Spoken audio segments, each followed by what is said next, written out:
ढांडा ने नो हिंसा को लेकर सरकार को जिम्मेदार बताया है। हरियाणा सरकार पर उनकी ओर से निशाना साधा गया।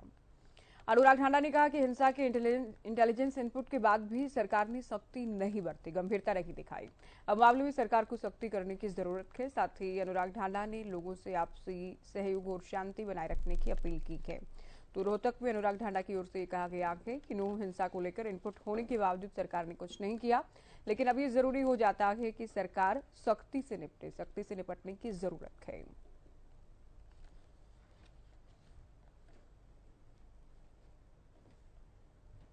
हाँ जी।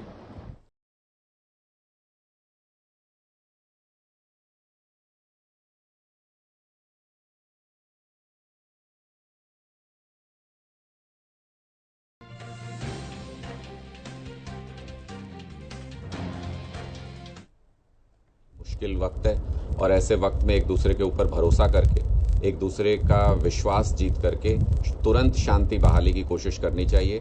मुझे ये भी जानकारी मिली है कि दोनों समुदाय के लोग, वहाँ के इलाके के मौजूद लोग आपस में बैठ के हल निकालने की कोशिश कर रहे हैं। प्रशासन को इसमें भी सहयोग करना चाहिए और प्रशासन को जो उनसे चूक हुई है, मैं तो इसको चूक इसलिए कहता हूँ क्योंकि इंटेलिजेंस की इनपुट पहले से था कि ऐसा कुछ हो सकता है, तो प्रशासन को बहुत सख्ती बरतनी चाहिए थी, बहुत एहतियात बरतनी चाहिए थी। प्रशासन से जो चूक हुई है उसको अगर अब वो उसको दुरुस्त नहीं किया जा सकता, लेकिन अगर उसको ये कुछ बेहतरी करना चाहता है तो प्रशासन को सख्त से सख्त कदम उठा के तुरंत ये सीधे तौर पे भारतीय जनता पार्टी इसके लिए जिम्मेदार नजर आती है। इनका जिस भी प्रदेश में सरकार हो, जहाँ पर भी इनकी सरकार है वहाँ पर अशांति का माहौल है, वहाँ समुदाय, वहाँ पर कई वर्ग आपस में लड़ते हुए हिंसा में नज़र आते हैं और प्रशासन उसको रोकने में पूरी तरह से नाकाम नज़र आता है। इसलिए मैं ये कहूँगा एक बार फिर से कि खट्टर सरकार को अपनी जिम्मेदारी को समझते हुए यहाँ हरियाणा के अंदर माहौल खराब किसी भी हाल में नहीं होने देना चाहिए और प्रशासन को सख्त कदम उठाते हुए तुरंत शांति बहाली करनी चाहिए।